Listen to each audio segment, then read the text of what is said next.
Welcome back, one and all, to a brand new Josh Potter show. I am Josh Potter, of course, and I'm so excited. I'm coming to Florida. But first, actually, this week on Friday, I am going to be doing a little tiny show in Hollywood, California. The tickets might even be on sale or sold out by this point, but I know that there is probably about a dozen or 15 left to go. So if you can, go to my Instagram, Josh_Potter, or my Twitter at J_Potter, and you can buy tickets to see me June 4th. That's Friday at the Fourth Wall Cafe here in Hollywood, California. Other than that, though, June 9th and 10th, big shows happening down in Florida at the Improvs. Of course, Tampa Bay Improv, June 9th, Orlando Improv, June 10th. All those tickets can be found in the same place as the other show that I mentioned, my Twitter, my Instagram, right in the bio. You can buy tickets for all of my shows, and you can also find out where to watch me on Twitch, twitch.tv/Josh_Potter. You can find out how to listen to this podcast in audio form if you do that. And if you do it in audio and you want to jump over to the video, I would greatly appreciate it. It's got a link to our YouTube up there. If you're watching on YouTube right now, thank you so much. I appreciate all the new subscribers. Keep them coming, baby. Hit that subscribe button, hit that bell so you get the notifications when the show comes about. I want to thank my guest from last week, Ali Makovsky. Had such a wonderful time with her. But while she was here, I did make an error, and I have to apologize. Castellanos making his way to the plate. 0-2 the count. No. How can he make his way to the plate and 0-2 be the count, Josh? You fucking idiot. God, I suck. I haven't made an apology in so long, Ashan. Anyway, let's try again. Moustakis making his way to the plate. You know, last broadcast, I made a bit of an error that I have to apologize for. You see, I referred to the creator of 4chan as Frederick Brennan. Turns out, partner, Frederick Brennan, he created 8chan, not 4chan. Moustakis taking the first pitch there, 1-0 the count now. Curveball outside. Yeah, 8chan is the one that all the trolls were on, and they were doing heinous shit, you see, partner. And 4chan's just memes, turns out.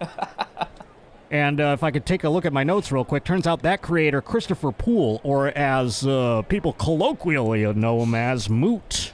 Moot. Oh, 1-2 the count now, as we missed 2 strikes during that explanation. Moustakis taking a step outside the box. The Reds up 3-2 here at the top of the 6th. All right, let's, but yes, thank you for all the people that reached out and told me I was wrong about that. I don't know how to make it stop. We're getting all the kinks worked out still, folks. You know, you see this shitty computer here? You see we are still working things out. I'm going to get new stuff soon. I'm going to get a beep boop beep board. I'm going to do all kinds of wild stuff up in here. We've only been in this new studio with this new venture for a month. This is officially the start of our 2nd month, Sean. It's June 1st today. So, but yes, I appreciate you supporting all of the advertisers that we've been having so far, and I hope you continue to do that. We're going to get new ones and more, and we've only been doing this for 4 episodes. This is the 5th one, and we're in our 2nd month, and things are going so swimmingly. I can't wait to have all the bells and whistles that I look forward to achieving. One thing that was fun that we talked about last week with Ali was the hot dads. Yeah. And I don't know how into that she was. She seemed pretty into it, though. She was like, I'm down for some hot dads. I was like, cool, yeah. Some dad pics. But she wasn't she wasn't into the dads that were the options, is what I meant to say. No, more for sure. She was like, did you pick these photos? I did not. Unfortunately, the NFL selected those players, and these happen to be their dads. It's not my fault the dads are significantly less hot than the moms. I mean, what are these moms doing? Go fuck some of these young guys that are out at the drafts. Get off the dads. Do you think there's any single moms? I don't know. They all seem to have dads, They all too. seem to have dads. But they probably have, like, a side dude or something like that. Well, Passing yeah. people around. You know who's an interesting case? of a hot mom, and she's kind of a wife of an old player, is Larsa Pippen. Have you heard the scandalous things about Larsa Pippen? That was exactly who I was thinking of. I was like, yeah, just, team chemistry right there. Yeah, she is a big promoter for team chemistry. She's a big promoter of that. She loves a lot of team chemistry. Group sex. And, just being a general whore. But, and I hate to say that. I don't mean to be it that way. Because you know why? She is someone's mother. She's Scottie Pippen Jr.'s mother. And Scottie Pippen Jr. is good enough at basketball that he may find himself in the NBA draft at some point. And then Lars is going to get real out of pocket at that one. Yeah. But I did have a woman, Carly. I hope she doesn't mind me saying her whole name. She didn't say one way or another. Oh, no. Please beep out her last name. But Carly, our Roach reporter, she sent me a amazing email, and one that kind of encapsulated all of your emails about hot moms. People sent me errant one here and there, like, how about this mom? How about that mom? This mom's pretty much a babe. This mom's a babe. But Carly went through and compiled a list, and in this list, it had many of the ones that you sent me as well. So, taking a look at this email, it says, that subject line felt weird to type because she wrote hot athlete moms. Hey, Josh, Sean, I did my best to find some hot athlete moms. The first one she has up is Matt Khalil's mom. You don't have, you did it out of order. We went through the order, and then it was Matt Khalil on her list. Oh, man. Yeah. It's okay. Which one is this that you have up now? Oh, you have Luka Doncic's mom up. So we'll start with her, actually. How about that? We'll go to Matt Khalil after. Cool. So Luka Doncic's mom is the first one she puts on the list, and she says a former Miss Slovenia, which is where Melania is from. Do they just pump out chicks that look like this in Slovenia? Do I got to go there? I think that's the place, man. You think that's the place? That's the place. She looks like Melania, too, kind of. I bet they're a similar age. How old do you think Melania Trump is? I'm going to find out right now for us. 50. 50. Interesting. Like 40, like late 40s, 50.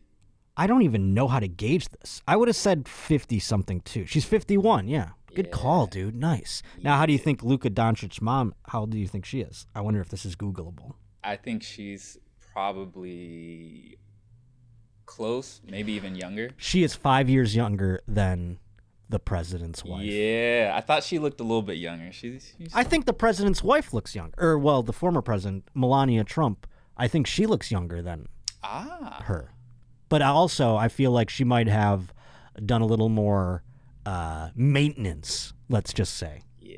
There she is again. Oh, boy, she looks good there. She looks better, a little younger there. She does look almost like could be his older sister or something in that one. God damn, 47. That means she's only a decade older than me.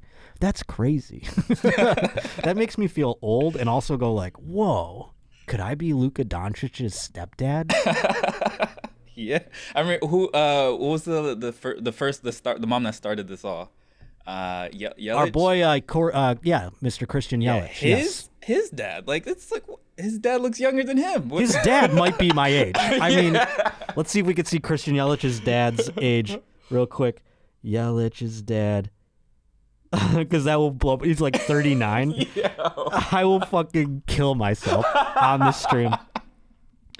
Oh, man. It doesn't say his age. Fuck. Yeah, that dude looked younger than... I was like, who the fuck? I mean, Christian Yelich was born in 1991. So I was how old in 1990? I was 5 in 1991. He's that... Wait, is this Christian Yelich... His dad or his dad or him? That would be crazy if it was... No, it can't be his dad. He was born in 1991. Yeah. I thought Christian Yelich was way younger than that for some reason. Yeah. I did too. But Carly continues on.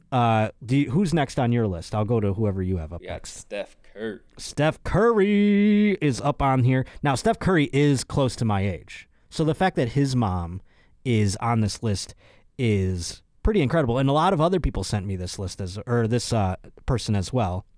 And who's next? I wanted to see, hold on. Before we get to Jake Fromm's mom, Steph Curry, let's just see how many of these moms have age. I don't want to I'm not trying to age shame here. I know a woman never reveals her age, but I'm just trying to find out what's the spectrum? Christian Yelich's mom, Guess how, or Steph Curry's mom, guess how old she is. Go back to her, can you? Yeah. Guess how old she is when you look at her. Because I was going to say, Steph Curry is close to my age, I feel like. He's like 33 maybe. So Steph Curry. His mom now, guess how old she is. This is going to blow your mind. Maybe. My mom looks pretty young too still. Oh, all right. Let's see. 60? Wow, you went older. No, she's 54, but I was still shocked at that even. I'm pretty shocked at that too. I just wanted to go older because that's just, black don't crack. It's like, it's real. That's right. That melanin. Melanin. Now, next, who do you have next on here? This was Jake Fromm's mom, right? Now, this is Buffalo Bill quarterback Jake Fromm. Yeah. Former Georgia Bulldog, of course. He battled Tua in that wild championship game, and then he battled Justin Fields, who got drafted by the Chicago Bears, whose dad we looked at last week. He faced him in that championship game as well. Faced both of them, I feel like, right? Mm-hmm. So Jake Fromm is here, and then there he is with his banging mom. Whew. And Jake Fromm is pretty young, but his mom is definitely a smoke show. There was tons of wild like bikini photos and stuff like that. I want to see if we can look up Jake Fromm's mom's age. She was 45 in 2018. So what year is it now? 2021. Or I meant, how old is she now? So no, I knew that answer. No, she's 3 years older than that, and that makes her 48. Yes. So there we are, friends. 48 with Jake Fromm's mom. So they're all like kind of in that realm.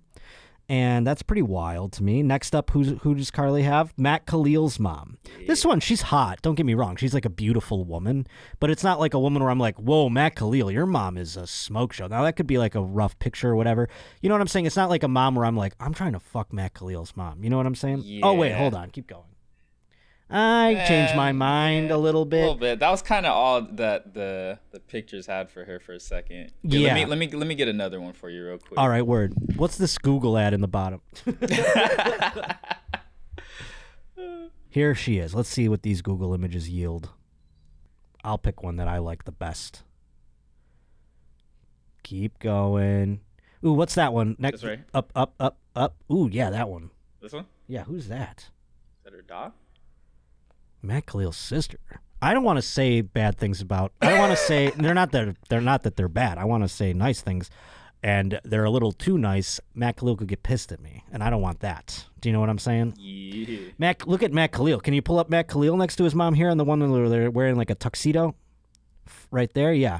That's the man whose mother I'm talking about right now. So I'm gonna pump the brakes a little bit. Because he could just take my face like the mountain in Game of Thrones and be like, and crush me without even trying. Man.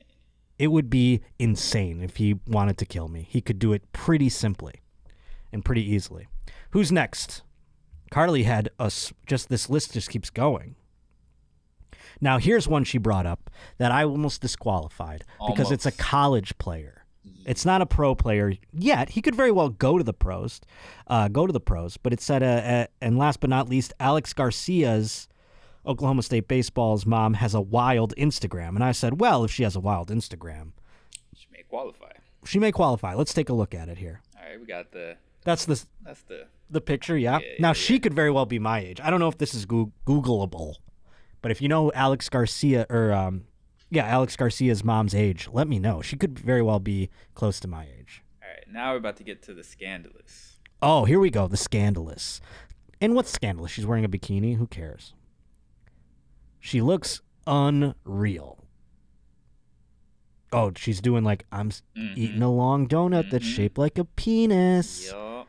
Here's my butt. If my mom had this Instagram, I'd be like, oh my God. I don't know what I would feel. My mom is an old woman. And I don't think since my dad has divorced her that she's gotten any dick, you know. I wish she would, you know. It would be nice for my mom. She could use it, probably. But, you know, at the same time, I'm like, you know, I don't think of my mom. And if my mom dressed like this, I don't know how I would feel about it. How would you feel, Ashawn? Do you have any? You would be upset, eh? No, I'm pretty pro, you know, go get your shit, you know. Do you? Would you follow it? No. Definitely. I'm not friends with my mom on any social media platforms. That makes sense. She could stick to that. My mom has a Facebook, but she has the Facebook of like an old woman with just pets. Do you know what I mean? Where like no real pictures of her. Her profile picture is like a meme. I think it's like Mickey Mouse or something. And she just shares inspirational memes. Yeah, that's it. Yeah, that's all. I mean, like, so we just let her stay in her corner of Facebook. I don't let her see mine. I don't really go on Facebook. I just have it so, like, she can message me if she needs to. That's it, at the end of the day. But yes, no, that was a great email from Carly. She concluded it by saying, in this email, she said, I hope you guys love the show. We enjoyed it very much, Carly. Thank you. So thank you so much. Love occasionally tweeting my unsolicited sports opinions at Josh and wish you and the show continued success. Why can't I read today? But thank you so much, Carly. That was a wonderful email from a Roach reporter. We have so much Roach reporters in the news coming up in a little bit. But right now I wanted to mention something else as we get into sports here. Let's just play the sports intro right now, shall we? Because we're getting right into it. Beep, beep, beep, beep, beep. Beep, beep, beep, beep, beep, beep. Beep, beep, beep, beep, beep. Beep, beep, beep, beep, beep, beep, beep. Beep, beep, beep, beep, beep. So far, we have had a lot of fights in the NBA. And it's not the players.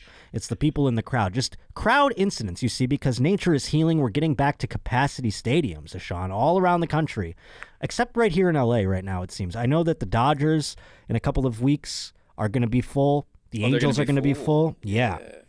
And I don't know when the Staples Center will be full. That's the one thing I'm not sure about. Right now it's not. But many of the NBA stadiums around the country, as the NBA playoffs are going on, and Major League Baseball stadiums around the country are at full capacity. So it's nice to have fans back in the arenas, but they're getting a little crazy. We already had one instance in Philly, or a Philly fan, threw popcorn on Russell Westbrook. A Knicks fan spit on Trae Young, and he got a little shrapnel of that spit on 50 Cent's woman because he was like in the second row and 50 Cent was sitting in front of him with his lady friend, and this guy tried to hawk a lug on Trae Young, and it was like pieces of the lug got on 50 Cent. You want to piss off 50 Cent, dude? Why are you trying to hawk a lug over 50 Cent? I don't have good spit control. I would never use that as a weapon, spit. I don't have good spit aim. I try to practice. I don't have the velocity. Right, I don't have the velocity. That's the thing. I have to get real close. Like if I'm gonna spit on a beehole, I gotta get real close to it. Especially because I'm blind, and I don't want to miss. I gotta get real close to it. So I gotta be like, patoo. So it's just like right there, like a sticky bomb, and then I can run away. Whereas this gentleman was trying to sniper rifle Trae Young with his loogie, and he was trying to go through people, being 50 Cent and his lady. Oh, he's trying to curve the... He's trying to, like, fucking shoot it through their heads. Yeah. I don't know what he's trying to do, but he missed, and he hit 50 Cent. Anyway, that was a wild one. And then a Utah fan yelled racist shit at Ja Morant's family. Cool. I don't know what that racist shit was. I didn't see that. That was an incident I didn't see. I just had a list. I had a little ticker going, and I didn't see that particular film of that one. But it's a Utah fan apparently yelled racist shit at Ja Morant's family. So now, people are like, well, this is what happened. Like, they're like, great, we're at full capacity, and the fans are just getting crazy. We should just go back to quarantine. And that's not, this is what's fucked up about saying something like that. It's the fact that there's so many fans in that stands that you're not seeing on video doing anything. You know what I'm saying? Mm-hmm. That's just like a microcosm of people. Yeah, people are going nuts. I went to a bar on a Wednesday, and it was just like, I just was meeting somebody there, and I walk in, and people are drunkenly singing at like 9 p.m. Like it was Kings of Leon. They were just in there, like the whole bar was like, your sex is on fire. Like they were going nuts. And I was like, is it Saturday? Today's Wednesday. These people are acting like they're going to war. But that's really what quarantine has done to us. And I'm going into restaurants. I'm going into bars, just grinning ear to ear. I'm so happy to be back at them. And that's the way many fans are. If you follow anybody who went to any of the NBA games or Major League Baseball games since they've opened up again, it's pure euphoria. And yes, we've had 4 or 5 fights around and about major sports in the last couple of weeks. But think about the tens of thousands of people who are all hugging each other, who are all jumping up and down when their team scores, who are all having the time of their fucking lives because they've been shut inside for the past year and a half. Yeah, and they don't even know when it could end. It's kind of like the media does with, yeah, exactly. I feel like it's going to end like any second. I feel like they're going to go right back to being like, oh, the spike is back, and then we have to shut down again. You guys had too much fun. Oh, you got vaccinated? Turns out the vaccine doesn't work or something like that. You know what I mean? It's going to be something. There's going to be another, but that's me. I'm a pessimistic, when's the other shoe going to drop kind of guy.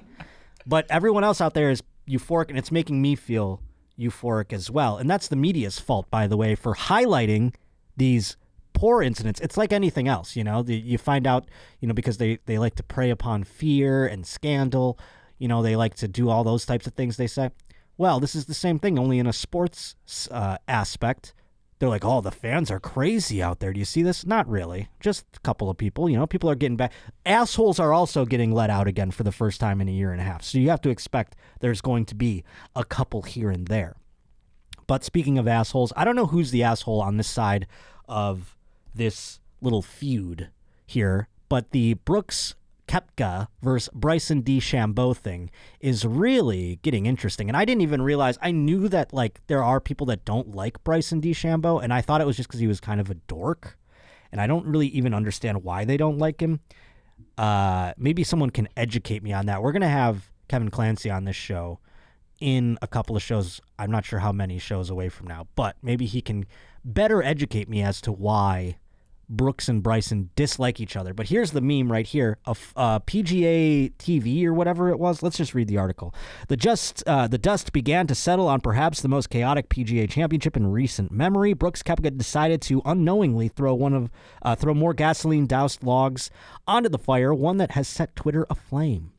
Monday night, a rogue video from what appears to be post-round Golf Channel interview from Friday evening somehow made its way to social media. In the clip, you'll see Koepka and Golf Channel reporter Todd Lewis in the frame as Lewis waits for his cue to begin questioning Koepka. "Ready," says Lewis, who then turns to Koepka and asks when he'll be able to, what he was able to do so well in his second round. And Lewis was speaking. Then you'll notice Koepka is focused on something else. And whatever that something else is, clearly drew his ire. So in this video, which has been taken down by the Golf Channel or whatever the fuck this was posted up on, who, by the way, they're kind of fucked up for posting it. Don't you think? Yeah. Today's Josh Potter Show is brought to us by Policygenius. And thank the Lord for Policygenius. I don't know anything about insurance, let alone life insurance. I do know, however, that it is incredibly important. And though Policygenius, not an insurance company, it is a broker, if you will, it will help you wade the waters of life insurance policies. Policygenius makes it easy to compare the quotes from over a dozen top insurers all in one place. And why compare, you ask? Well, you can save 50% or more on life insurance by comparing quotes with Policygenius. You could save $1,300 or more per year on life insurance by using Policygenius to compare those policies as well. How does it work? Well, all you got to do, getting started is super easy. You just got to go to www.policygenius.com/Josh, and there in minutes, you can work out how much life insurance coverage you need and compare personalized quotes to find your best price. When you're ready to apply, the Policygenius team will handle paperwork and scheduling for free, dude. That's crazy. And it takes that worry off your plate. You're like, how these experts and things, how much does that cost? It's free, dude. So get on it, because this is very important, especially if you have, family members that rely on you, whether it's a child, an aging parent, or even a business partner or something to that effect. You need life insurance, dude. So please to be going to policygenius.com/Josh to get started right now. Policygenius. When it comes to insurance, it's nice to get it right. Wait, I want to know what the beef is, because that sounded just so what? They don't like each other for a long time. And it's I can't tell. To me, it looks like Bryson DeChambeau is like a try-hard. This is just me completely speculating without reading the article and knowing the history of the beef in any way. Should I have done research on it? Probably. But I like to suss things out right here in front of you. And it was just, I have more of a take on the actual incident than I do the beef in itself. But basically, that's what I gather, is that they just don't like each other because they hate the way they both are professional golfers. You know, you have rivalries in every sport. Yeah. Dale Earnhardt and Jeff Gordon hated each other in NASCAR. You're like, why? And it's like, well, you know, we don't really know. They have different styles, you know? There's plenty of rivalries. But in this case, so back to the Golf Channel leaking this, by the way. I hate that they did it because it's like, fuck you, Golf Channel. You're making this look like it's kind of a bad look, you know, for Brooks probably. He's owning it because he's the man. But, like, it's just a weird look. And you don't want as we've played many times, you don't want hot mic off-camera incidents to get out there, you know? And for the channel that you did it on to leak it is fucked up. So, but here's I'm going to say this too. Golf Channel, they are kind of smart because this rivalry is probably the hottest thing in golf, like right now. They're loving it. They love it. Exactly. This is eyes, this is ratings, all that kind of stuff. So I get why they did it. And do I respect that aspect of their game? Uh-huh. I do. So you'll notice that Koepka was focused on something else in the video. And so basically Koepka's standing there and he's about to do an interview. And Bryson DeChambeau walks behind him. And he's wearing his typical steel spikes. He's walking by him, clapping those. And he says something wild. Let's see here, 1 second. We knew these two had plenty of history, but their so-called rivalry, which has yet to actually manifest itself on the golf course, had seemingly died down over the last year or so. That's probably why I didn't hear about it. That apparently could not be further from the truth if Koepka's facial expressions and F-bombs, just at the mere sight of DeChambeau, are any indication. Yikes. There's nothing playful about this one. It appears to be pure, unadulterated disdain. Two things to note. It's safe to assume someone at the Golf Channel leaked this out. Duh. Which is not something you're supposed to do. That's what this writer put in. Yeah, well, okay. 2, Koepka likely thought he was venting in private only for it to be made public without his permission. Then again, he does say, I don't care, at the very end, which is just about as Brooks Koepka as it gets. One last note, we have no clue what DeChambeau said as he walked past Koepka. Could it have been that bad to garner his reaction? Whatever it was, it looks like that this rivalry we thought was dead is very much alive. And yes, there's the Fun Police removed the video from Twitter, unfortunately. There are people in your lines of work in comedy and everything, I would imagine in your lines of work at home as well, that you just can't stand. At your job, probably. It's not that it kind of is a rivalry if you think about it, right? You know, in comedy, there's other comics. There's not many. Like, I'm mostly indifferent or like most comics, but there are like 2 or 3 that I fucking hate, and I make it known. So I kind of like Brooks Koepka, where like they're just pure presence. I will make everyone know that I hate them, and I have no problem with that, to be quite honest with you. But I am curious. This is something that will get me. So Golf Channel, props to you actually, because even though I think you're grimy for doing this, at the same time I respect that grime and. You put it up there, and now I'm intrigued about this rivalry, and you'll get my viewership going forward because of that. Next up, we have a gentleman, John Cena. You know who John Cena is, of course, WWE.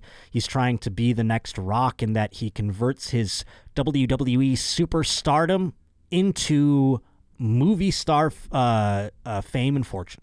You know, The Rock is obviously the biggest actor in the world currently, the biggest blockbuster guy. John Cena's trying to follow in those footsteps, Hollywood style. And John Cena's pretty good, by the way. He's also, just like The Rock, they're both very funny in terms of acting goes. John Cena was in Trainwreck, if you recall. Well, John Cena's getting ready to be in a Fast and Furious movie where he plays like Dominic Toretto's long-lost brother or something to this effect. I have lost track of Fast and the Furious, Deshaun. Are you still into it? I'm still lost. I go. When did you bow out? Tokyo Drift? No, I didn't see this last Hobbs and Shaw or whatever like that. Okay, but you saw the last Fast 5 or whatever. Or what is it, Fast 8? What are they on now? Because this one's the 9. one where Paul Walker died. That's the last one. I think that was the... That doesn't help me because, again, I have stopped watching after number 2. I didn't see Tokyo Drift and Beyond.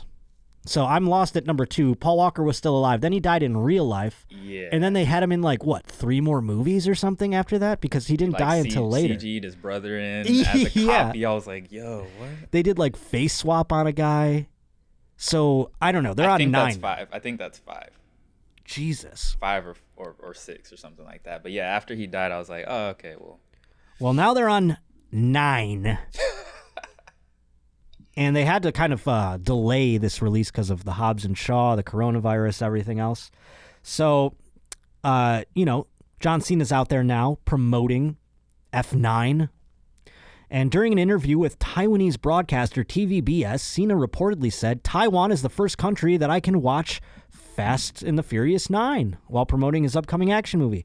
The former wrestler received backlash after his initial comments, as the island is considered by Beijing as a territory claimed by China. Still don't really understand why he had to apologize.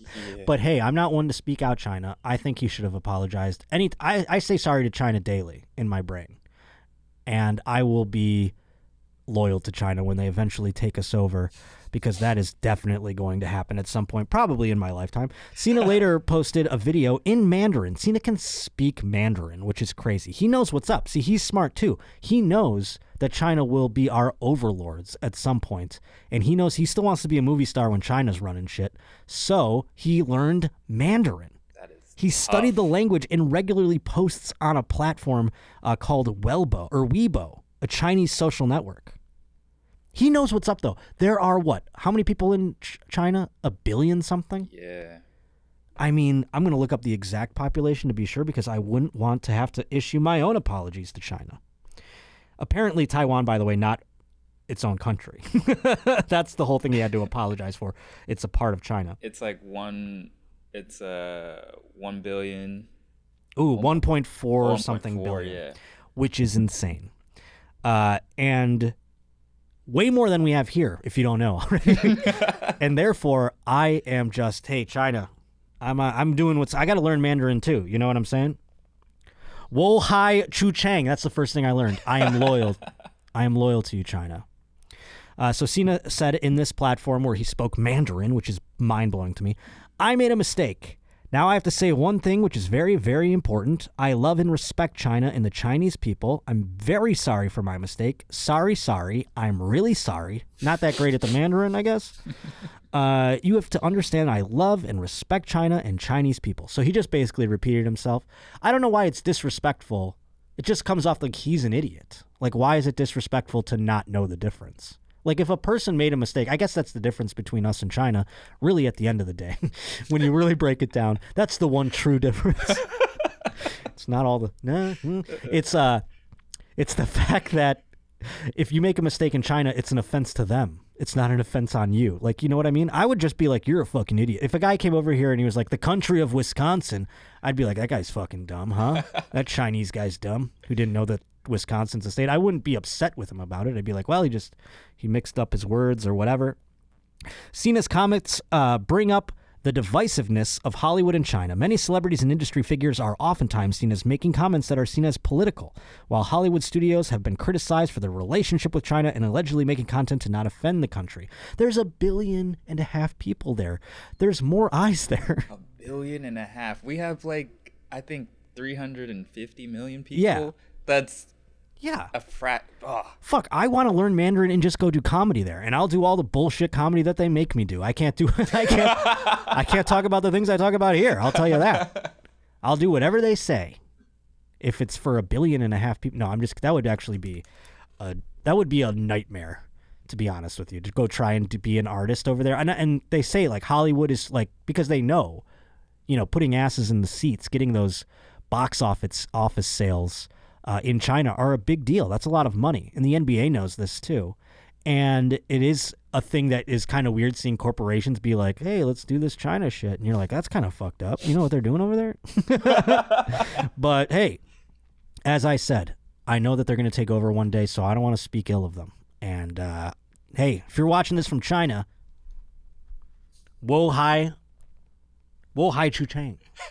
Wo hai chu chang. I'm loyal. Anyhow, we have another story about China in a little bit. I wanted to play because we were speaking of golf and that wild PGA championship that just happened, one of the most wild ones in recent memory. It is where our boy OJ has congratulated the winner of that tournament, and that is Phil Mickelson, who, by the way, won the tournament at a ripe age of 50, which is crazy.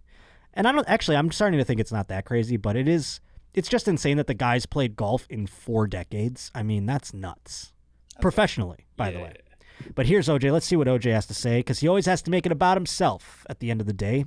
So here, let's see what OJ has to say about it. What a day for golf. I played a little bit, but man, watching that PGA today was something else. Phil Mickelson, congratulations. I mean, 50 years old, a couple of weeks from 51, and to win a major. I know how that feels, because he's the first guy to ever do that. I remember I went over 2,000 yards, and I knew the record would be broken eventually, but I knew I was the first guy to do it, albeit only guy has done it in 14 games. Can you pause it? Phil has done something that... So he's like, now I know how that feels to win a PGA championship at 50 because I did something. Because that's never been done before. And I ran 2,000 yards. And then he gives the whole rundown. He's like, I only did it in 14 games. So he just turns it on himself. He's like, remember, I'm elite also. And he is, by the way. And he's out on his golf course. He's looking great in his 70s. He's killing it. He's killing it.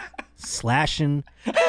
Killing, he's slipping inside. I don't know. He's the man. He's putting on his golf gloves. Yeah, that glove does nobody's fit. Ever done before, I've always felt that Phil was just one of the all-time great golfers. Unfortunately, he came along at the time of Tiger Woods, so he didn't always get maybe what he deserved, but he's getting it now. 2 weeks or 2.5 weeks away from 51 years old and winning a major. Now, the 2 runner-ups are Oosthuizen, who congratulations to him. Now, I got to admit, every time I see Oosthuizen smile, I think of Alfred E. Newman. And I'm Brooks just Koepka, saying. Brooks is my favorite golfer. I mean, next to Tiger. Tiger's not playing, so Brooks my guy. I bet on him all the time. But I know it's pretty tough coming back from a knee injury. I had my share of knee injuries, but congratulations to him also. And guess what? Tiger, this got to be an encouraging thing. Tiger's 45, coming back from injuries. Phil's winning it at virtually 51. You got 5 years, Tiger, to bring it back. In any event, this is Phil's day. Congratulations, Phil Mickelson. You the man. I'm just saying. Take care. I am captivated by OJ so much. Oh my God, I could just watch him talk all day and I'd be like, I just don't care. I've said it time and time again. I just don't care what he did any longer. But OJ did bring up, he made fun of that one dude. He's like, a guy looks like Alfred E. Newman. He's got the jokes. He brings up his stat line. He brings up his own accolades, keeping people all in the know about what's going down with OJ. Well, that concludes the sports. I wanted you to see that. Yeah, he does go out on the golf course so often. I mean, how bad is OJ's life, really? Yeah. Like, let's quantify it real quick. All right. I'm thinking in my head, OJ wakes up, he goes to the golf course. I don't know if he drinks still. Maybe he has a beer or two. He's golfing every day. What's your life like? And you didn't murder 2 people. That's what's more impressive. That's what I'm saying. People are like, oh, well, he's gone probation. And he did go to jail. He did serve some time for the other offense that he had where he tried to steal his stuff back in that Vegas convention or whatever it was. But he did go to jail. And he did look rough in the jail thing. OJ was not dealing well with jail. He's like, I escaped this shit. I shouldn't be in here. I killed 2 people and I didn't go to jail. Now I go to jail. This is bullshit. This is bullshit. And so he probably hated jail. And I bet in jail they treated him like a goddamn king. You remember in that People vs. OJ Simpson 10-part series or whatever the hell it was? It articulates a moment where one of the guards, they're bringing OJ out to face his sentencing. And one of the guards goes, hey, Juice, just want to say you've been really great. And he's like, oh, thank you. And then he goes, I was just wondering, would you sign a ball for my kid? And he's guy's in jail, like shaving. He's like one of the prisoners in jail. This is like a guard of his. And he signs, he goes, sure. And then he goes, one last thing. I know you're probably real nervous about what's going to happen today. But it was the verdict that they were about to go find out. And he goes, I bet you're real nervous about what's about to happen today, but I heard from a few friends over at the State House. I think you're going to be all right. And OJ's like, oh shit, Oh shit. I'm gonna fucking get away with this shit. It was wild. That's fucking crazy, man. And then, you know, so now, I mean, he's out on the golf course. At the end of the day, though, you have to just go like, this man's living a better... That's why people hate him. If you hate him still at this point, unless you're a member of the family of the murdered people, you probably only hate him because he's a golfer. He's golfing every day and living a way better life than you and I. But let's get into the news now, shall we?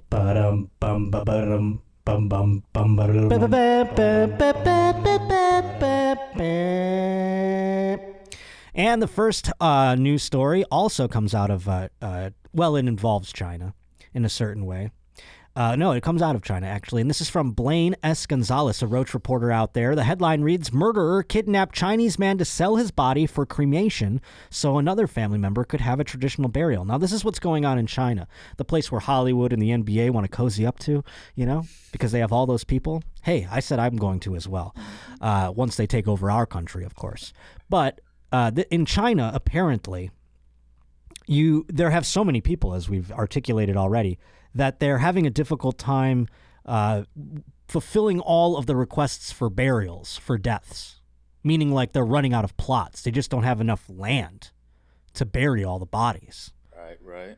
So this man tried to circumvent that whole process. A court in China has upheld a suspended death sentence for a man who abducted a Now, he had a death sentence for doing this crime. That's kind of crazy.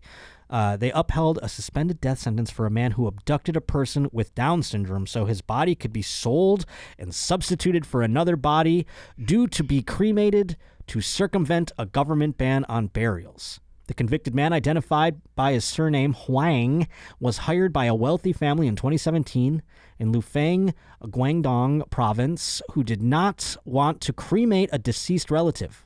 To find a substitute body for the cremation, according to the case verdict from the People's Court, the deceased man, whose family wanted the traditional burial, also surnamed Huang, died from cancer in February 2017, told his family before he died that he wished to be buried. That's a selfish thing to do in China at the end of the day, to be like, I want to be buried. Now your family's like, fuck. How am I gonna fucking do this? Can't you just do the cremation, bro?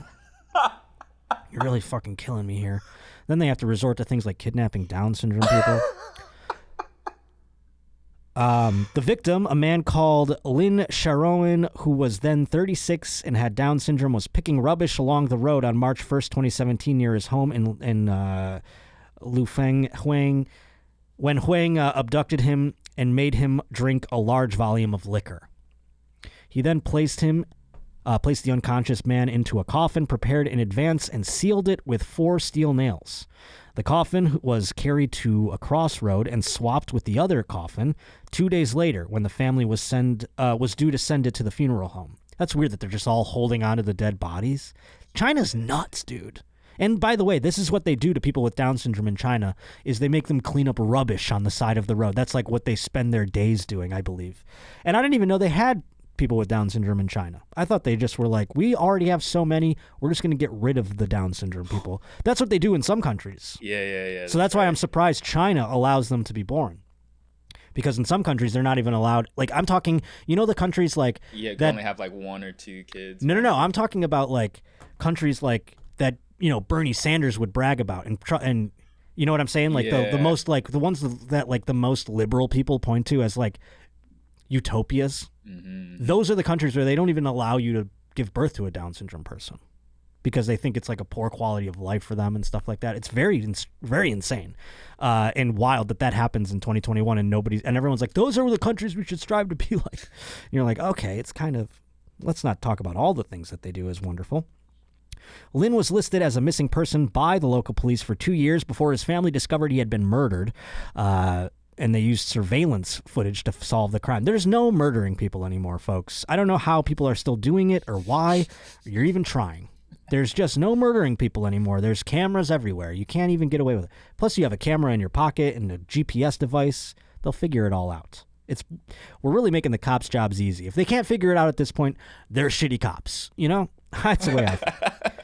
The case gained public attention last week after local media picked up the story, reveals lengths some Chinese families will go to get around government efforts to promote cremation and eliminate traditional graveyard burials, you see.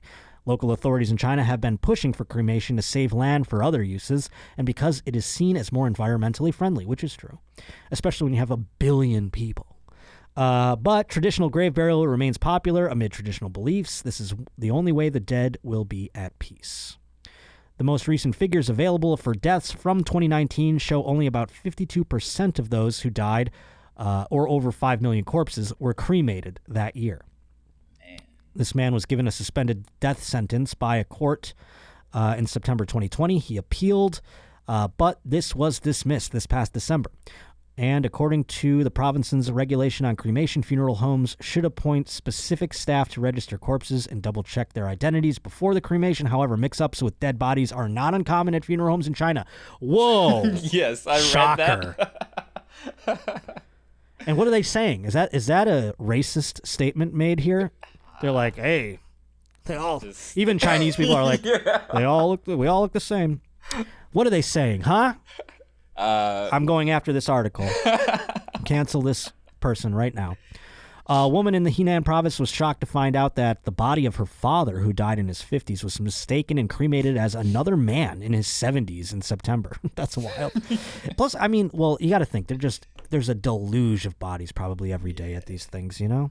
But I thought that was a wild story. Thank you to our Roach reporter out there, a gentleman by the name of Blaine S. Gonzalez, for sending that to us. We've got others from Roach reporters, too. We'll get to that one in a second. That one's from me. This one is from Con Queso, sent me this bad boy, and I thought this one was just fantastic. This is my favorite story of the day. And, you know, if I could do the opposite of a queef of the week, and I haven't figured out what that is yet, maybe we can have some emails at joshpottershow@gmail.com, and you can let me know what you think. I'm trying to, you know, queef of the week, as fun as it was, the queefs have kind of died off in terms of their submissions.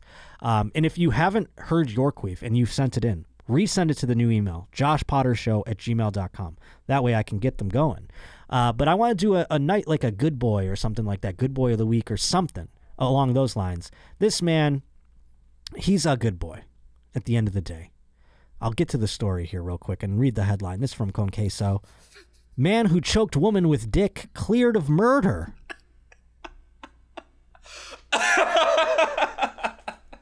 What a headline. And like, this should be a Lifetime movie. Yes. Because this is like, you know, we've seen a ton of movies like this where the woman, like the husband gets murdered and the woman is accused of it and she's like, no, it's not me. And she has to live through this heralding experience of going through the court process, being in jail, being wrongfully accused. I want a Lifetime movie about this guy where he's like, you know, he has to go through the court process of relinquishing malice, I guess. That's really what had to happen here. He had to prove intent. No, she liked choking on my dick. I didn't know my dick was so big that it would literally choke her. A man who claimed his girlfriend choked to death on his penis was found not guilty of her murder. Richard Patterson, 65, was cleared of strangling and then thus cleared of the... murder. After... It's so wild. Strangling. That's what they called Strangle. it. She didn't have anything around her. This is probably why she got cleared. No handprints around her neck. How did I strangle her when there's no handprints? With your penis, sir. Patterson claimed his girlfriend of 4 months choked to death on his large penis while performing oral sex. That's such a brag if you think about it, too. Like, say you did kill your wife. This is why the cops didn't probably believe him. Say you did kill your wife and you were just like kind of sitting there. You'd be like, no, I swear my massive penis choked her, officer. Oh my God, I'm such an asshole. I'm so big. You just see him like this, like, oh, my penis is so big. God, why? Why did you have to make my penis so big, God? It's such a curse. Patterson's lawyer said that it was essential for the court to see the man's penis so they would fully understand what he was talking about. Patterson's legal team changed course on the theory after a medical expert testified that choking during the sex act was unlikely. The judge never ruled on the request to put Patterson's penis on display to the court. Defending, the lawyer said, that's not the way she died, but that's the way Richard Patterson thought she died. Patterson's lawyers then argued there was no way of knowing how she died. Her body was too decomposed. That's odd. So he didn't call 911. That's the thing about this. We had to get some backstory. Yeah, he was So they asked why he did not call 911 after his girlfriend died. His defense argued that he was embarrassed and humiliated about his massive, massive penis being so big that she could not bear breathing with it in her throat.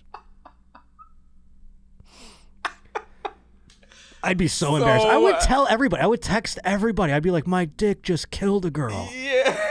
You know, like, say you just, like, you fucked a woman and you, like, destroyed her guts. You know what I'm saying? Yeah. I'd be like, oh, my dick's just too big for pussies. It's just, I warned her. She said she could take it. Yeah. But no, I ruptured all her organs with my massive dick. And I'm such a piece of shit for it. God, I'm so sorry, world, for my giant dick. The jury spent 5 hours deliberating before finding Patterson, who did not testify in court, not guilty of second-degree murder. Patterson had been dating Marquez for around 4 months before she died. He was arrested in November after he contacted a defense lawyer and told him about Marquez. By that time, Marquez had been dead for at least 24 hours, but more likely 48 hours or more. So he fucking was like, oh, God. Oh, he panicked and, like, hit her body and shit. When police attended the scene, they found her body was decomposing, lying face down on the bed. So he just left it in the bed. He was like, psh, fuck that shit. Dead, baby. Local 10 reported at the time that the body showed no signs of trauma and was surrounded by blood and semen stains. Well, that was just from the time before. That was the lead up, the blood and the semen. Patterson was arrested after he messaged his daughter and an ex-girlfriend saying he did something bad and that he was so sorry. He texted his daughter, you know how big my dick is, right? Like, why the fuck would he text his daughter?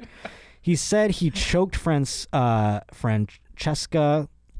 which is Marquez's first name, but his defense argued that he didn't say he strangled her. She just couldn't breathe. She choked. What if Derek Chauvin tried to use that one if they didn't have footage? It's like, no, I didn't kneel on him like they're saying. I used my giant dick to strangle him. I'm sorry that my giant dick strangled him. Oh, my God. If it's getting people off, try it out there, folks. Talk to your defense attorney. Tell them about your big dick. He was about to display it. I wish they did. Yeah. A couple ladies on the jury are like, can we see the dick, though? We're going to need to see the dick. We need proof. All right, show us your dick. In the court of law, that's wild. Take it out, sir. You're going to need to take it out for us. This story I found. It reads in a headline that there is a 9/11 themed bar. Bar 9/11, a bar in Texas named after the September 11th, 2001 terrorist attacks, has shocked and outraged Twitter after a traveler snapped a photo of the Fort Worth pub's exterior, featuring a cheery bubble letters. I drove by this bar and thought, I wonder what that's about. Turns out it's about exactly what you think, Missouri resident Jesse Tyler wrote on a tweet alongside images taken at the bar named after one of the most galvanizing tragedies in American history. That is a weird way to describe it, too, a galvanizing tragedy. It was galvanizing, whereas coronavirus, I would venture to say, a divisive tragedy. It kept us very angry at each other, whereas 9/11 happened and we were all like, let's go. Yeah, we were all like ready to fuck up some people. And we were all like, America, blah, blah, blah. And everybody was about it. I don't know if that'll ever happen again. I wonder if it's going to take something like this for that to happen again. But I get it. It's a sensitive subject. Bar 9/11 owner Brent Johnson's told the Post, insisting the name, yes, after that 9/11, was never intended to offend. If you don't have all the facts, you're probably going to have a negative reaction. Bar 9/11, he explained, actually serves as the lounge area of Tex-Mex restaurant Rio Mambo in the City View area of Fort Worth and got its name nearly 15 years after the tragedy. The establishment's relatively understated interior features a gallery-like wall with 4 picture boards featuring images taken in the aftermath of the attack. Not something I want to go look at when I drink, you know? I'll go watch a sport, even a sport I don't like. I like looking at, sport bars. They often have jerseys hanging on the wall. You can be like, oh, look at that, Dan Marino. Larry Bird. Yeah, look at that, Larry Bird. There's a basketball, maybe a car hood or something like that. This guy's doing like tchotchkes of 9/11. He's got like a fireman helmet. He's got like an axe and shit. It's like Applebee's, but with 9/11 flair. It's fucking wild. It's fucking wild. At the time, angles of it and shit. Yeah, he's got different pictures. The TVs are just playing footage over and over again. Just playing YouTube videos. Oh my God! I've been telling this story on stage, and I don't mind telling it here. And I wanted to tell it when I brought the sound effect, but in my old radio days, I had a video that I watched, and I took like a sound from it. It was a 9/11 video of a man filming 9/11 down like on the street. And he sees the plane hit the building and he goes, "Oh my God! Oh my God!" So what I did is I started using that in commercials. Like it would be like, 1033 The Edge is giving away a new car. And the guy would be like, "Oh my God! Oh my..." And I use it for a lot. Do you want to see Pearl Jam backstage? Oh my God! It was perfect. No one caught on. That was from 9/11. Yeah. God damn. That was for me, though. It was just for my own little personal, Yeah. But it wasn't until the bar's 13th anniversary in hold on here. I skipped over something. Johnson soon found out, and his opening day jitters soon gave way to fear as he waited to hear from his daughter, who had been on a flight headed towards San Antonio that morning, and his brother-in-law, a pilot for American. So, okay, let me go back here. I fucked up. At the time we opened, 9/11 was just another day of the week. But that morning is when my wife called me at the restaurant and told me a plane hit the towers. Undeterred, the 62-year-old restaurateur told his wife, "Sweetheart, we're opening in 2.5 hours." I didn't know what it was. Johnson soon found out, and his opening day jitters soon gave way to fear as he waited to hear from his daughter, who had been on a flight towards San Antonio that morning, and his brother-in-law, a pilot for American Airlines. But it wasn't until the bar's 13th anniversary in 2014 that Johnson felt compelled to pay special tribute to their somber opening day after he heard a sombering statistic on the news that a high percentage of Americans would wake up 15 years to the day of the attacks of 9/11 and not remember this tragedy. I don't know that that's true. I mean, only people who weren't alive yet, which, by the way, are old enough to like almost drink at this point. It's getting kind of crazy. I mean, there are full-blown adults out there who weren't born for 9/11. We don't celebrate 9/11 that way, but when I heard those figures, I just thought, that's kind of a tragedy in itself. I don't know. I don't think it's as much of a tragedy as, 9/11. And watching that over and over again on the walls of your bar while I get drunk. That's when he decided to rename the lounge area, previously dubbed Charlie Bar, after a former employee. After that faithful day, Bar 9/11. It also includes decor with a narrative timeline of September 11th that compares Rio Mambo's opening morning with the events. Oh, that's what you want to do. You want to compare your personal day of opening Rio Mambo with the tragedies of 9/11. That's what your bar should be about. Don't just put a fucking television in there. Put 9/11 stuff in there. And then people will come someday and be like, what? 9/11? Like, I don't know. I mean, that's like saying people are going to forget Pearl Harbor. And it's like, I haven't heard of any Pearl Harbor bars. Yeah. And Pearl Harbor was like less people, less civilians, things like that. It was kind of a war situation, which doesn't make it any less tragic. But at the same time, it's, I wasn't born yet. I wasn't born for another 40-some years. I kind of remember it. You know what I mean? I remember that it happened. I think that's the way 9/11 is going to be. I may lose a few customers, Johnson said on the decision to rename the bar 9/11. But what will not happen to people when they come to my restaurant, this restaurant that opened that day, what will not happen is they won't forget. Isn't that the most important thing? Not forgetting 9/11. That's really what we've come out of it realizing. Not the aspect of, maybe we shouldn't get involved in foreign wars, things like that. No, don't forget it. That's the problem. Don't forget, they'll come back. Blown away by this work of creative nonfiction depicting the owner of a Tex-Mex restaurant in North Texas as the main character of our nation's darkest day, Tyler, who posted the original tweet Monday, later mocked the thread, which ensued included countless cracks and other divisive comments on the gastropub. On Google, there's a slew of 1-star reviews, though its Yelp page seems to have mediocre 3-star reviews for now. While the moniker seems to draw criticism from out-of-towners, Johnson said it has a loyal fan base of locals. 80% of our business comes from 20% of our customers. Okay. And but for those who have heard his story, they find and still find the name distasteful. He said, I respect that. So there's that. I don't find it that distasteful. I just find it silly. Like, what are you doing, Pally? I'm going to come, though. If I'm ever in Fort Worth doing hyenas or something like that, I'm going to tell you what. I'm going to come have some drinks in the 911 bar. I'll tell you what. Come saddle up with me. But before we go, folks, we have to defend a Karen. And this one was a long one, and this one was sent in by a Roach reporter out there. I'll bring up whom it was. It was in an email. It said, "Hey, Josh, I found this confrontation and thought you might like it. This inner city block confronts an idiot woman who blocked off his street for a block party that had no permit and didn't notify the neighbors. Love your show and keep up the great work. Love from Australia." This is from Andrew in Australia. So he sent this bad boy over. That's right. He did mention that it involves one of the inner city blacks. And Idiot woman! Sorry, to kick it off, I should have prefaced there. So we heard that she blocked off things for a block party. So when this video starts, this idiot woman, according to the email from Andrew in Australia, I'm not going to call her an idiot, I'm going to defend her, is squaring off against this gentleman who lives on the block, and she's trying to use an invitation to the block party as a way to calm the situation, and he is going all in because he cannot drive down the street, you see. And he has to drive, it's a one-way street, he has to drive through that section to get to his house, and he can't because it's been blocked off and she has no permit or anything. So continue.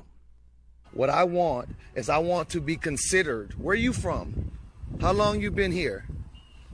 Or you can just come shut my fucking street down and don't tell me you're having a party or nothing? This is my home, and I would love. Where you from? This street ain't your home. It is. Where you from? I'm from here. You're not from this street. I live in my great-grandmother's house. You a fucking lie. Where you really from? Now you running. You want to talk to me? Talk to me. Where you from? I'm trying to hang out with you. Where you I'd like from? it if you come hang out with me. Where you from? Tell me that. You don't want to hang out with me. You don't want to answer to my... I live here. Where were you raised? You weren't raised here. I was raised there. I know you weren't raised here. Be real with me if you really want to hang with me. Where are you from? Arkansas. Okay, thank you. All right, pause it real now quick. we can begin a basis. So I can't tell if she lives on the street or not, and she just happens to be from Arkansas, and this guy thinks he's like, I'm really from here because I'm in my great-grandma's home. Been here for generations. Yeah, it's like, all right, man, people move into the neighborhood. All right? And this woman, a Karen, as she's been labeled, was walking away. I think this man is more of a Karen. Yeah. Is he, what did we call male Karens? Carls? Carl, Ken? What? Ken? Yeah. Maybe Ken? Ken or Carl? Which one? I kind of like Carl with like a K. Carl. Yeah. Yeah, that's good. They're fucking... So this guy's like chirping her. He's up and down. He's up her ass. She admits she was born in Arkansas. What that has to do with the fact whether she lives on the street or not, I do not know. Continue. Of communication. I don't know where it'll go, but I'll calm down now. I would like you to come. But you didn't come like you wanted to be. See, I came. I walked. you came on a walked false all- premise. You're from here. I had to break you down from that. I walked all the But way you're over really here. from Arkansas. I walked all the way over here. To Why weren't we notified you were going to shut our street down? I pay more property tax than anybody You here. don't even live right I can't get through here. It's a one-way, sweetie. All right, pause it again. down, sir. Yeah. I hate this guy. Like, legitimately. I know it's a bit defending Karens, but I genuinely don't like the way this guy's handling things. I pay more property tax than anybody. How do you fucking know, bro? And I don't agree with... Listen, if she wants to have a block party, she invited him. That should just be enough. She offered margaritas, tacos. You know, I'm sorry. Maybe she didn't have the food that he enjoys. Mm-hmm. You know, who wants to... I get it. Who wants to eat... And I shouldn't say this. She is like ambiguous in race to me. We were discussing. I'm like, is she Asian before? And Nashawn and I couldn't tell. It's very ambiguous. But I was going to say, no one wants to eat a white woman's tacos. Yeah. Right? Nah. So that's a poor offer, maybe. But he could have been nicer about it. And then she gets a little out of pocket even more. Let's go to that section. I called the police already, bitch. I'm waiting on them. I don't want my kids to get run over. Yeah, bitch. Pause it again real Get quick. a fucking... So this guy, we're three minutes in his 8-minute video, by the way, and this guy called the police. He's a Karen. He's calling the police? What if He's the the police showed Karen. up and they're like, get down, sir! Like, they fucking flip out on him. He's like, he's the Karen. He called the cops. You know? Usually, like, right? Am I wrong? Like, the whole thing about a Karen is if she's out at a barbecue and she's calling the cops on a black person or a black group of people. That's kind of like gaslighting. It's like raising the ire of them because now they have to deal with the police, and that's something that, you know, obviously a black person doesn't want to have to deal with today's world. It is the reverse, but like I can kind of see why they would say that she's a Karen and he's not, because basically if they did a block party, which they haven't, which is what he's trying to say, he's like, I never did a block party and blah blah blah. If they did a block party, it would be immediate cops. You're right. Yeah. That's a good point. And that's why I don't know who to defend really now. Yeah. My brain is in a pretzel. I don't know who the Karen is. His Should I be defending the guy? Is pretty crazy though. Like, yeah, they're both pretty out of pocket here. And you know what I'm going to do? I'm going to go out of the way and defend both of them. I'm going to say this is a terrible misunderstanding, and I think we can all come together and have a big old block party together. But let's see where this goes, because this gets kind of crazy. You don't got no fucking white privilege here, Arkansas, bitch. Move your shithole, and you're gonna get cited. You ain't fucking... My elderly neighbors are calling me talking about they can't get through. So fuck y'all. Look at this hoe. Yeah, oh, we boy. know what you was from the jump, bitch. All right, now here we go. Pause it. We know... All right. She just did that. By the way, she's kind of hot, for the record. Yeah. She's a hot Karen. And she mooned the guy and just got into the car. This is why I think he's a Karen now, because of the fact that he didn't get like, I would have been like sick. You know, I would have laughed, or I don't know. That would have been a diffusing moment. She showed her ass. That was awesome. I'm team her now, all the way. And that's all the defense. Nice ass. That ass is all the defense I need. I rest my case, Your Honor. Did you see the caboose on this lady? We should all be thankful she's showing it off at the block party. Imagine getting a couple margaritas in her. I would be down to. I'd be like, I don't give a fuck about this permit. Let's have this block party, bro. Does there go anywhere else, Sean? Not You really. was from the jump, you $5 hoe. Yeah. What the fuck is that? What, I dare you. I'll show you Pocahontas, bitch. Oh, Yeah, I boy. know. I am at home, bitch. That's my point. That's my point. I am at home. All right, pause it again. So the woman, got into her car after showing her ass, and I'm on her team all the way. I don't care that she didn't put would I be pissed off if I was in this man's position? Sure. Would I cause such a ruckus about it and call the police? Probably not. I would just be pissed and like park my car far away from my house and just walk home muttering like a fucking simp, you know? But if I did say something to her and then she showed me her ass, she's like, is this consolation for walking a great distance to your home? I'd be like, yes, ma'am. Thank you for that ass. All her sins are washed away, in my opinion, for that little moment. So thank you. And I would like to find her Instagram, if you can. If anyone out there knows that Karen's Instagram. Yeah, I think, man, I wish I would have noted it, but It was in the article? Not even just that. She's like, this isn't her first offense. Of She's being like, a Karen. She showed like a tit. Where? On another video? Some people like noticed, like in the comments, they're like, yo, that's the tit girl. And I'm like, wait, who the... All right, folks, we have a red alert. Boop, boop. We need to find more about this lady. So if you know anything about her, send it in. JoshPotterShow@gmail.com. This is a to be continued. We are going to find out more about this lady, and I just want to see her. Yeah. You know. Yeah. Sorry. Fan. I want to see if she has more nudes out there.